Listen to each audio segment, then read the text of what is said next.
Hello my dear students, आज हम operation research में ट्रांसपोर्टेशन प्रॉब्लम को डिस्कस करने जा रहे हैं। ट्रांसपोर्टेशन प्रॉब्लम आप जानते हैं क्या होती है। इसमें हम कॉस्ट को मिनिमाइज़ करते हैं। जो भी ट्रांसपोर्टिंग कॉस्ट होती है फैक्ट्री से डेस्टिनेटिंग पॉइंट पर जाने में, जो भी कॉस्ट इनकर होती है, हमारा मोटिव होता है कि उसे मिनिमाइज़ करें। तो उसे मिनिमाइज़ करने के लिए 3 मेथड्स हमारे पास होते हैं। पहला मेथड आप जानते हैं नॉर्थ वेस्ट कॉर्नर रूल। दूसरा मेथड होता है एलसीएम लीस्ट कॉस्ट मेथड, और थर्ड मेथड होता है वैन। इसमें सबसे ज़्यादा कॉम्पिटेंट और मिनिमम कॉस्ट जो देता है, जो उस मेथड का नाम है वोंगल अप्रॉक्सीमेशन मेथड। तो ये जो मेथड है, आइए हम इसको डिस्कस करने जा रहे हैं। इस मेथड के ओवरव्यू में आपको बता दें कि इस मेथड में हम पेनाल्टी निकालते हैं। पेनाल्टी निकालने का मतलब कि ये देखिए क्या लिखा हुआ है, ये दे रखा है कॉस्ट, मतलब F1 इस फैक्ट्री से इस डेस्टिनेशन पर अगर 1 यूनिट को ले जाएंगे तो 3000 या 3 रुपीज़ आप कह सकते हैं कॉस्ट। तो दीज आर द कॉस्ट। इस फैक्ट्री से D3 डेस्टिनेटिंग पॉइंट पर ले जाने में पर यूनिट कॉस्ट आएगी 4 रुपये। अब यहाँ देखिए ये क्या दे रखा है कॉलम में, दीज आर डिमांड्स, और ये रो में क्या दे रखा है, दीज आर सप्लाई। मतलब इस F1 फैक्ट्री पर 100 की सप्लाई, मतलब 100 यूनिट्स प्रोड्यूस होता है। इस D1 पर 120 की डिमांड है, D2 पर 180 की, D3 पर 75 एंड D4 पर 25 की डिमांड। आप जानते हैं सबसे पहले इस पर कुछ प्री चेक्स होते हैं जिनको हम चेक करते हैं, और सबसे पहला वो प्री चेक होता है balanced transportation problem.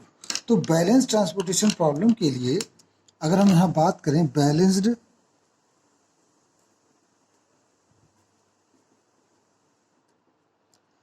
Transportation problem की बात करें, अगर हम बैलेंस ट्रांसपोर्टेशन प्रॉब्लम की बात करें तो हम जानते हैं total demand is equal to total supply होना चाहिए। तो आप यहाँ देख सकते हैं 120, 80, 75, 25, 300 एंड 125 एंड 75, 300। तो here total supply is equal to 300, total demand is equal to 300, so it is balanced transportation problem. So it is a case of balanced transportation problem. मतलब ये कि feasible solution इसका exist करेगा। That means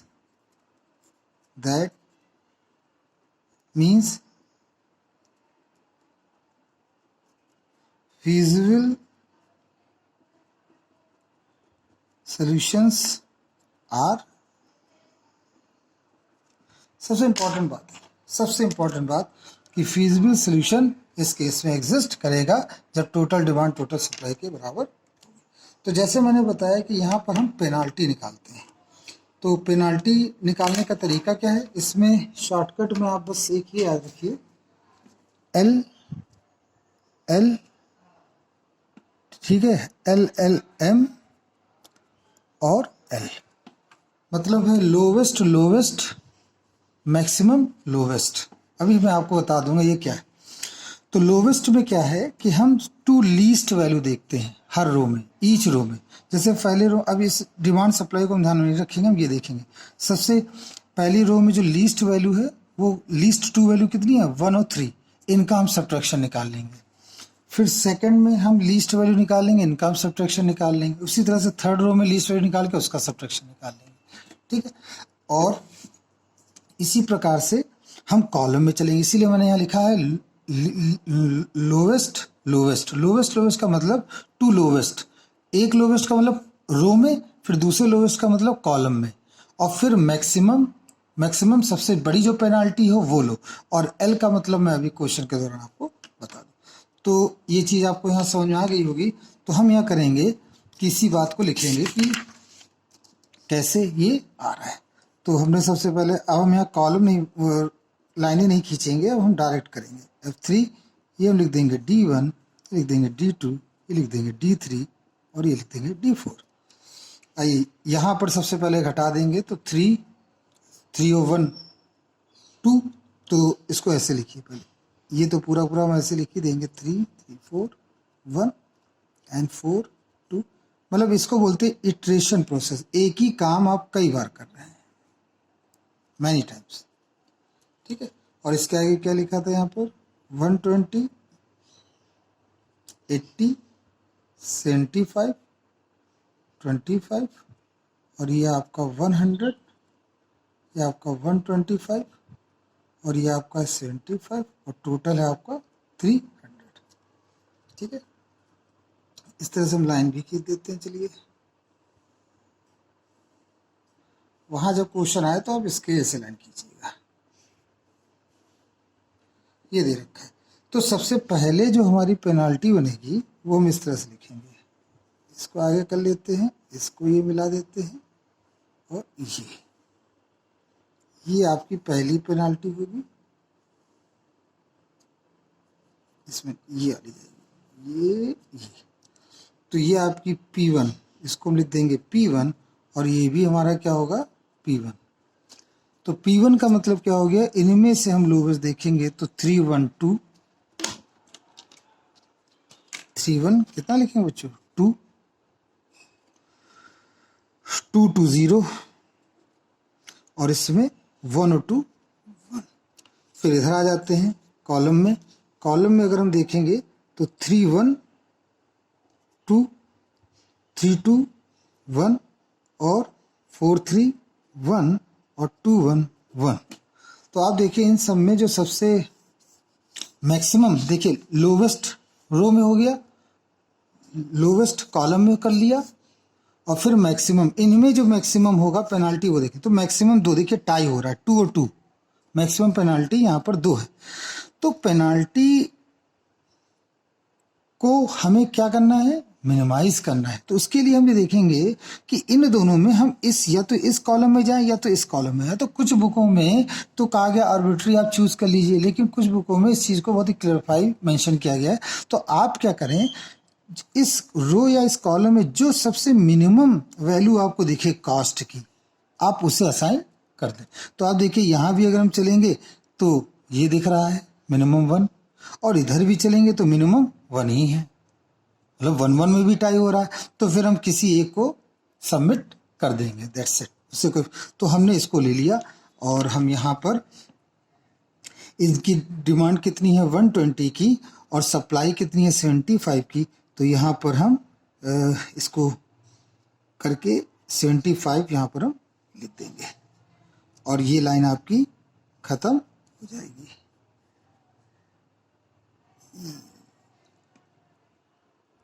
हमने देखिए इस column में ले लिया, हम चाहे तो इसको भी ले सकते थे, इसको ले, लेकिन अब आप देखिए दोनों में फिर टाई हो गया तो हम किसी को भी चुन सकते थे, क्योंकि हमें मैक्सिमम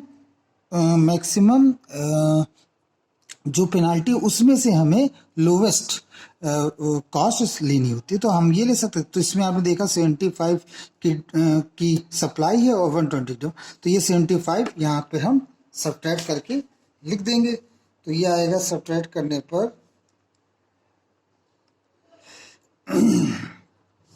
120 माइनस 75, ये आ जाएगा आपका 45। तो यहाँ पे क्या बचा बच्चों 45 तो ये पहला असाइनमेंट आपका कंप्लीट हुआ। अब हम दूसरा बना लेंगे इसी में। देखिए दूसरी बनाएंगे जब पेनाल्टी, तो यहाँ हम लिख देंगे P2 और यहाँ लिख देंगे हम P2। अब देखिए ये तो पूरी एग्जॉस्ट हो गई हमारी, ये तो खत्म हो गई, यहाँ पे ये तो खत्म हो गई पूरी की पूरी। अब इसमें सब्ट्रैक्ट करेंगे तो ये आ जाएगा आपका 1, ये आ जाएगा यहाँ पर, क्यों 4 3 1 और इसमें 3 2 1 4 4 0 और 2 1 1। इधर हम चलें तो 3 3 1 ये 2 ही रहेगा और इधर कोई चूंकि ये कैंसिल नहीं हुआ इसलिए ये भी 0 ही रहेगा और यहाँ पर हम कुछ नहीं लिखेंगे, डैश कर देंगे क्योंकि ये पूरी तरह से एग्जॉस्ट हो चुका है। अब आप देखें यहाँ पर, अब सबसे मैक्सिमम तो आपको 2 नजर आ ही रहा है।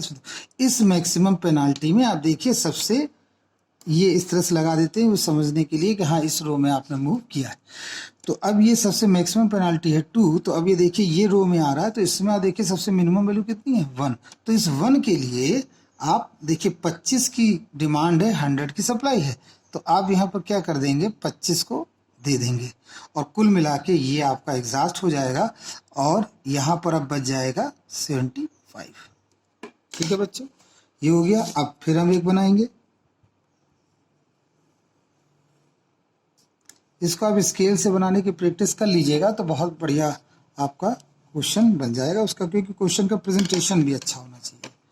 तो अब देखिए 4 3 ये वही बन रहेगा, 2 ये भी वही बन रहेगा, यहाँ पर ये 0 रहेगा, ये आपका एग्जॉस्ट हो गया, यहाँ डैश आ जाएगा। अब इस तरफ चलते हैं रो में, तो आप देखिए इसमें 3 3, अब 2 बच गए, 3 3 ये 0 हो गया और इसमें 4 2 ये 2 हो गया और ये तो आपका एग्जॉस्ट पहले ही हो गया। तो इन सब में देखिए सबसे मैक्सिमम जो है आपका जो मैक्सिमम पेनाल्टी वो है 2 और इसमें हम देखेंगे सबसे लोवेस्ट तो वो है 2। तो 80 और 125, तो इसको हम यहाँ पर 80 कर देंगे और ये हमारी लाइन क्या हो जाएगी एग्जॉस्ट हो जाएगी। और आप जानते हैं 125 माइनस 80 ये हो जाएगा 45, ये हो गया आपका 45, ये आपकी एग्जॉस्ट हो गई। अब आगे चलते हैं, अभी भी देखिए हमारे पास काफ़ी चीज़ें हैं करने को। अब फिर हम एक बनाते हैं P4 और उसे भी लिखते हैं,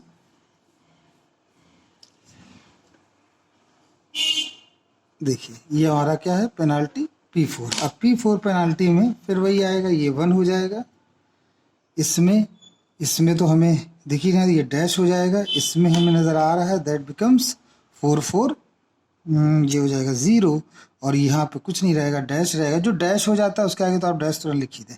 4 3 ये 1 हो गया और 4 4 ये 0 हो गया। तो इन सब में आप देखिए टाई हो गया हमारा इस 1 में और इस 1 में। तो इस 1 में हम देखेंगे कि सबसे लो मैक्सिमम में लोवेस्ट देखेंगे तो लोवेस्ट 3 है, इस 1 में देखेंगे इसमें भी लोवेस्ट 3 ही आ रहा है, तो आप 3 को ही दे देंगे, चाहे इस राइट से चाहे इस, तो 3 को देंगे 75 और ये 45, तो ये आ जाएगा आपका 75। तो हम यहाँ पर 45 की डिमांड को पूरा कर देंगे तो ये कैंसिल हो जाएगा आपका।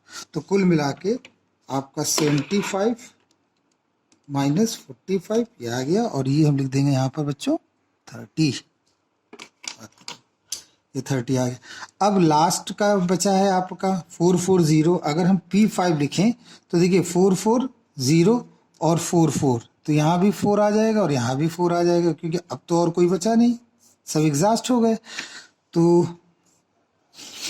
4 4 अब इन दोनों में टाई हो जाता है, तो आप इसमें किसी को दे सकते, क्योंकि इसमें भी देख रहे हैं 4 ही है और इसमें भी 4, तो आप इनमें से किसी को भी सप्लाई कर सकते। तो हम चलिए इसको सप्लाई कर देते हैं, क्योंकि देखिए टाई हो रहा है, मैक्सिमम ये भी है, तो इसमें भी देखिए इस रो में मिनिमम वैल्यू 4 ही दिख रही है, इसमें मिनिमम वैल्यू 4 दिख रही है, तो आप किसी एक को दे सकते हैं। हमने इसको दिया, ये 75 है और ये 30 है, तो हमने यहाँ पर इसको 30 कर दिया, इसको 30 हमने दे दिया और यहाँ पर 75 माइनस 30 लिखेंगे तो वो आ जाएगा 45, ये 45 बार आ गया। और लास्ट में आप देख ही सकते हैं क्या बचा है 4 4, तो ये हमारा 45। ओके, ये भी एग्जॉस्ट हो गया, ये भी एग्जॉस्ट हो गया और अंत में 45 45 करने पर ये लाइन भी एग्जॉस्ट हो गई। तो इस तरह से पेनाल्टी का हमने क्वेश्चन निकाला। अब इसके बाद एक ही लाइन लिखी जाती है, वो ये कि ट्रांसपोर्टेशन नाउ, अब लिखेंगे नाउ ट्रांसपोर्टेशन कॉस्ट, क्या लिखेंगे जितने भी पेयर बनने हैं उन सबको लिख लेंगे। तो देखिए कितने लोकेशन है 1 2 3 4 5 6, तो देखिए लिखेंगे 3 into 45 plus 2 into 80 plus 1 into 75 plus 4 into 30 plus 4 into 45 plus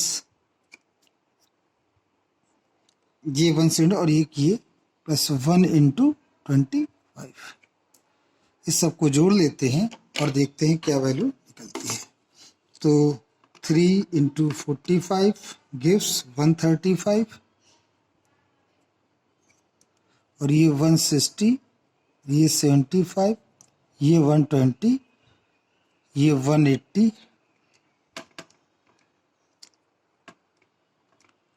और ये आ जाएगा 25।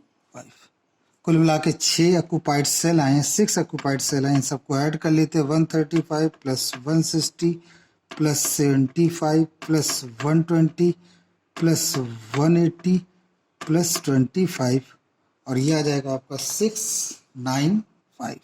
695 ये हो गया आपका आंसर। तो यहाँ पर कितने ऑक्यूपाइड सेल आपको प्राप्त हुए? तो हम इसके आगे की तो ज़रूरत नहीं है, इसमें इतना ही पूछा गया था तो वो मैंने आपको बताया। इसमें ये फॉर्म आप समझ गए होंगे क्या है, लोवेस्ट मतलब पहली रो में लोवेस्ट देखो 2 लीस्ट वैल्यू, फिर कॉलम में चले जाइए लीस्ट वैल्यू पेनाल्टी निकालने के लिए, और फिर मैक्सिमम देखिए पेनाल्टी कितनी है। और उसके बाद इस सेल का मतलब है कि अगर टाई हो जाए तो उसमें लोवेस्ट को देखें। तो ये मैंने आपको यहाँ पर बखूबी समझा दिया है। इसको कई बार आप प्रैक्टिस करें तो आप समझ जाएंगे। इसमें एक आता है, इसमें एक बहुत ही इम्पोर्टेंट प्रॉपर्टी आती है, मैं उसको इसी के साथ डिस्कस करना चाहूँगा।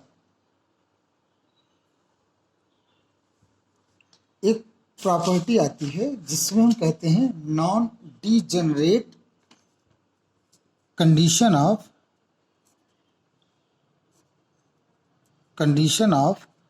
Non degenerate condition of non degenerate. तो उसकी कंडीशन क्या होती है? कंडीशन ये होती है m plus n minus 1 equal to number of occupied cell. तो देखिए m क्या होता है? m रो होते हैं। कितने रो हैं बच्चों? 1 2 3। तो यहाँ देखिए 3 लिखेंगे। और कॉलम कितने? 1 2 3 4 कॉलम माइनस 1। तो हमने देखा 4 6 आया, और 6 और कितने नंबर ऑफ ऑक्यूपाइड सेल? वो भी 6 ही हैं। आप देखिए 1 2 3 4 5 6, 1 2 3 4 5 6। तो ये जो कंडीशन है ये नॉन डीजेनरेट की कंडीशन है।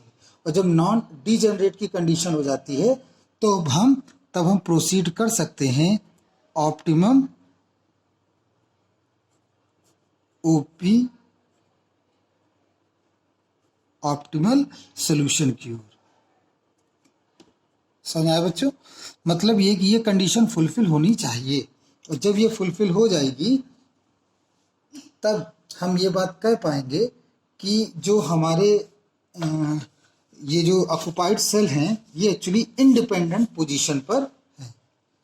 ये जो है वो किस पोजीशन पे हैं? इंडिपेंडेंट। और अगर ये इक्वल नहीं होता है तो हम ये बोलते हैं डिपेंडेंट पोजीशन। तो ऑप्टिमल सॉल्यूशन है तो हम कह सकते हैं so it is in D independent position.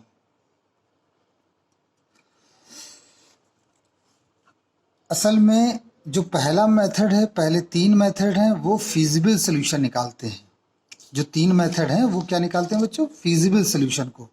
लेकिन उनमें से क्या और गुंजाइश है, क्या मिनिमम हो सकता है? उसके लिए उसको चेक करने के लिए हमारे पास 2 मेथड हैं, मोडी मेथड और एक स्टेपिंग स्टोन मेथड। मतलब वो मेथड है मोडी मेथड और दूसरा मेथड है स्टेपिंग स्टोन मेथड। तो पहले हम मोडी मेथड को जानेंगे, फिर हम स्टेपिंग स्टोन मेथड। तो ये दोनों कब लगेंगे? इसकी क्या कंडीशन? तो इसके लिए कंडीशन ये होनी चाहिए, कंडीशन ऑफ नॉन डीजेनरेट। इसमें क्या होना चाहिए? m plus n minus 1 equal to number of occupied cell होना चाहिए या अलोकेटेड सेल होना चाहिए। अगर वो बराबर है तो हम आगे प्रोसीड कर पाएंगे, नहीं तो वो क्वेश्चन वहीं का। और इससे ये पता चल जाता है कि ये इंडिपेंडेंट पोजीशन पे है, they are in independent position. I hope इस क्वेश्चन को आप कई बार करेंगे और अच्छी तरह समझ में आएगा। Thank you very much.